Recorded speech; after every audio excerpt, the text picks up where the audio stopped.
Welcome to रविंदर्स guys. आपका बहुत बहुत स्वागत है आज के सेशन में। आज जो अपन ने करना है वो, अभी आपको पता है ये जो वीडियो है ये कंटिन्यूएशन में है। हम अर्थ का एटमॉस्फेयर और उसका स्ट्रक्चर पढ़ रहे हैं, है ना। हमने स्ट्रेटोस्फेयर, ट्रोपोस्फेयर, मीजोस्फेयर ऑलरेडी पढ़ लिया। ठीक है, आज अपन ने थर्मोस्फेयर पढ़ने का। क्षोभ मंडल पढ़ लिया, समताप मंडल पढ़ लिया, मध्य मंडल पढ़ लिया। अब आज हम पढ़ेंगे थर्मोस्फेयर। चले, कूल है। अगर आपको कोई भी क्वेश्चन है, कहीं पे भी किसी तरह का कोई डाउट है, तो आप डेफिनेटली मुझे लिख सकते हैं। ठीक है, आप मेरा टेलीग्राम चैनल आपको दिख रहा है, आप मुझे मैसेज कर सकते हैं। ठीक है, और मैं आपको वीडियो बना के मैं आपको यहीं पे शेयर कर दूंगा। ठीक है, तो आज अपन पढ़ता है कि क्या है अपन का थर्मोस्फेयर।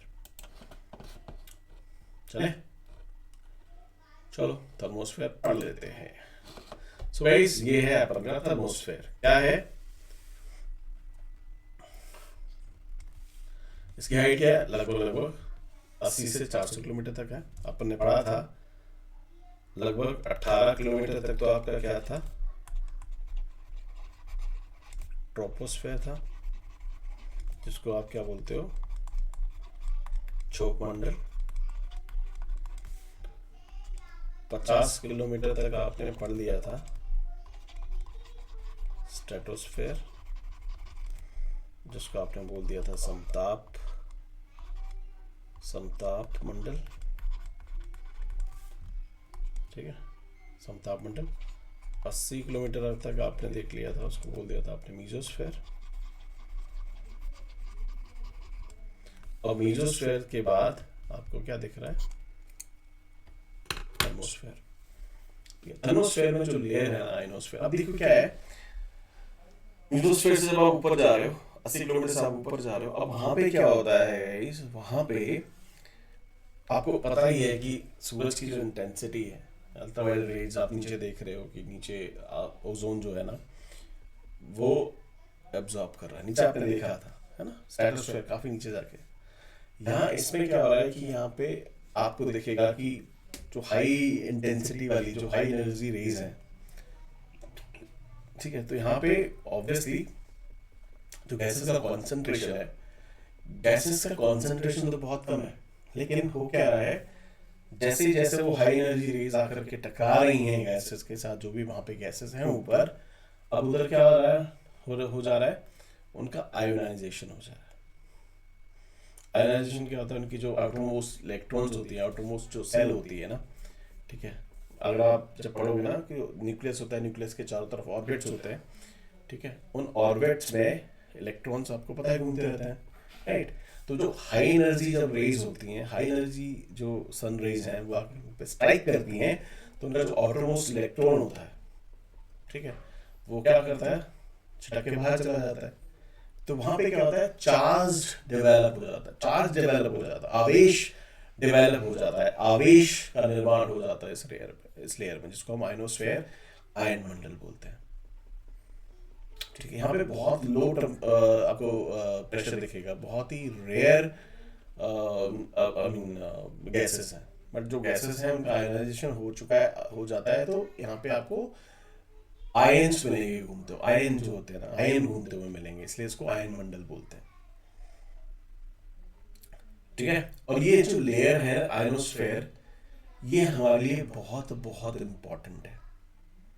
ये वो लेयर है जिसकी वजह से आप देख रहे हैं जो रेडियो सिग्नल्स होते हैं आपके, जो हम एंजॉय कर रहे हैं, रेड एफएम, राइट, है ना, 93.5 रेड एफएम बजाते रहो, रेडियो सिटी 91, रेडियो मिर्ची, है ना, जो भी आप रेडियो रेडियो सिग्नल्स जो होते हैं आपके, राइट। तो ये जो सिग्नल्स हैं वो जो आप सुन पाते हैं वो इसी लेयर, ठीक है, इसी लेयर की वजह से सुन पाते हैं, क्योंकि जब रेडियो सिग्नल्स ऊपर जाते हैं तो इसी लेयर से रिफ्लेक्ट होके नीचे आते हैं। टीवी के लिए आपको ज़्यादा फ्रिक्वेंसी के चैनल चाहिए होते हैं, तो ये लगभग 100 मेगाहर्ट्ज की कम के सिग्नल्स होते हैं, जो रेडियो सिग्नल्स होते हैं आपके, वो उस लेयर से क्या होते हैं, रिफ्लेक्ट होते हैं। ठीक है, that is one. Radio signal जो होते हैं आपके रिफ्लेक्ट होते हैं, जिसकी वजह से आप रेडियो एंजॉय कर पाते हो, वो इसी लेयर से होते हैं। ठीक है, इस लेयर में भी आपका जो तापमान है ना वो हाइट के साथ बढ़ता है, लेकिन एक अगर बंदा वहां पे होगा तो उसको वो फील नहीं होगा, क्योंकि वहां पे क्योंकि कॉन्सेंट्रेशन गैसेस का इतना कम है, तो आपको कॉन्सेंट्रेशन कम होने की वजह से वहां पे कंडक्शन नहीं होता है, तो एक बंदे को वहां पे वार्म फील नहीं होता।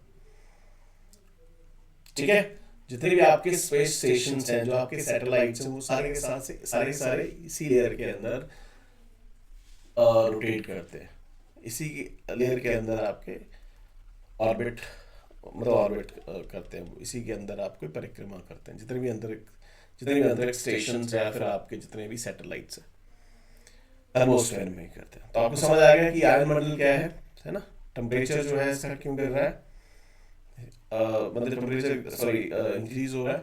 ठीक है, और रेडियो सिग्नल्स जो है आपके रिफ्लेक्ट हो रहे हैं, यहाँ से रिफ्लेक्ट होते किए जाते हैं। ठीक है, कैसे होते हैं जैसे आप मैं दिखाता हूँ आपको। सो यहाँ अगर आप देखोगे, ठीक है,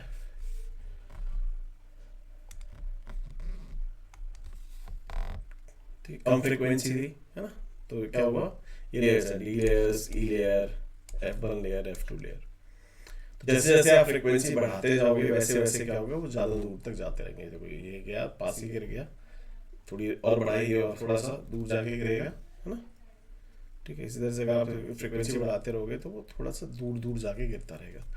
100 से नीचे सिग्नल जैसे मैंने आपको बताया था, है ना, तो 100 से नीचे सिग्नल्स रहेंगे और रिफ्लेक्ट होकर वापस आ जाएंगे। ठीक है, जैसे जैसे हायर फ्रीक्वेंसी आप बढ़ाते जाओगे, फ्रीक्वेंसी बढ़ाओगे, हायर फ्रीक्वेंसी आपकी आगे लेयर्स तक जाती रहेगी और ज़्यादा दूरी तय करेगी।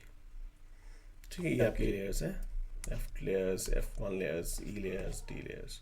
तो कई बार क्वेश्चन आ जाता है ज़्यादा दूरी तक फ्रीक्वेंसी, मतलब हायर फ्रीक्वेंसी की जो वेव्स होती हैं कहाँ से रिफ्लेक्ट होंगे, तो आपसे पूछ लेता कभी F2 layer, F1 layer, E layer, D layer. तो ये तो आपको ध्यान रखेंगे। ठीक है, तो 100 मेगाहर्ट्ज तक की जो आपकी रेडियो की जो फ्रीक्वेंसी है, रेडियो वेव्स जो हैं, वो आपकी यहाँ से क्या होती हैं, रिफ्लेक्ट होती हैं। ठीक है, तो इसलिए क्या होता है, ये आपका आयोनोस्फीयर इंपॉर्टेंट है। ठीक है, कैसे बना मैं आपको समझा दिया। जो हाई इंटेंसिटी सन रेज है ना, आपके वहाँ पे जो भी गैस मॉलिक्यूल्स अवेलेबल है उन पे जाके स्ट्राइक करती हैं। स्ट्राइक करने से क्या होता है, उनका जो एटॉम्स इलेक्ट्रॉन होता है वो निकल जाता है, वहाँ पे चार्ज्ड पार्टिकल डेवलप हो जाते हैं। ठीक है सर, इतना ही आपको जानने की जरूरत है, आपको बिल्कुल जानने की जरूरत नहीं कि आयोनाइजेशन क्या होता है। सिंपल से याद रखो, गैस मॉलिक्यूल पे हाई एनर्जी सनरेज ने अटैक किया, अटैक करने के बाद वहां पे प्लस माइनस करके चार्ज डेवलप हो जाता है, जिसको आप आयंस बोलते हो। ठीक है, इतना आपको याद रखने का। तो ये था आपका आयन मंडल, कहाँ पे, लगभग 400 किलोमीटर पे। ठीक है, इससे अगली वाली लेयर है जिसको अपन बोलते हैं एक्सोस्फीयर या बाहरी मंडल। ठीक है, इसके बारे में आप ध्यान रखिए, ये अर्थ का जो एटमॉस्फेयर है उसको यूनिवर्स के साथ कनेक्ट करती है। ठीक है, ये आपका लास्ट वाला लेयर। इसी तरह से एक ऐसे क्वेश्चन आता है कार्बन 9, ये लगभग 100 किलोमीटर पे है। ठीक है, जो अर्थ का एटमॉस्फेयर है ना, ठीक है, उसको स्पेस के मतलब इसे बाउंड्री माना जाता है, कार्बन लाइन को बाउंड्री माना जाता है अर्थ एटमॉस्फेयर और स्पेस के बीच में। ठीक है, तो आप ये ध्यान रखेंगे। तो जो मैंने फर्स्ट टाइम जब हम बात कर रहे थे, मैंने आपको एक ग्राफ दिखाया था, ये वाला। मैंने आपको उस दिन बोला था कि मैं ये आपको बाद में बताऊंगा। तो आज let's talk about this also. अपन ने अभी तक क्या कर लिया, सारी लेयर्स पढ़ ली हैं, है ना। ये आपका मीजोस्फेयर है, थर्मोस्फेयर है, ये एक्सोस्फेयर है ना, ये आपका स्ट्रेटोस्फेयर है, ये आपका क्षोमंडल या ट्रोपोस्फेयर। आप देखो यहाँ पे क्या है, तापमान है, तापमान इधर बढ़ रहा है, हाइट ऐसे बढ़ रही है, राइट। अब देखो यहाँ पे लगभग अर्थ के सरफेस में हम देख रहे हैं लगभग 18 डिग्री टेम्परेचर था। अब देखो जैसे जैसे आप हाइट बढ़ा रहे हो, ये क्या है आपका स्ट्रेटोस्फेयर है, जैसे जैसे आप हाइट बढ़ा रहे हो, सॉरी ये आपका ट्रोपोस्फेयर, जैसे जैसे आप हाइट बढ़ा रहे हो क्या हो रहा है, टेम्परेचर जो है आपका गिर रहा है, ये तो गिर रहा है, -60 तक के आसपास गिर गया। ठीक है, उसके बाद क्या हो जाता है, ये एक स्टैटोपॉज आ जाता है, आपको पता है, थोड़ी देर के लिए टेम्परेचर कांस्टेंट हो जाता है। फिर आपने देखा था जो आपका टेम्परेचर गिर रहा था, हाइट बढ़ने के साथ साथ टेम्परेचर गिर रहा है। उसके बाद क्या था, जैसे आपने देखा क्षोभ सीमा जो आपकी है, ट्रोपोपॉज जो आपकी है, वहां पे आपका टेम्परेचर लगभग लगभग कांस्टेंट हो जाता है। उसके बाद फिर आपने देखा कि आपका टेम्परेचर अचानक से बढ़ने लगता है, और कहाँ लगभग लगभग 0 डिग्री पहुंच जाता है। हमने देखा ना, -60 से 0 पहुंच गया।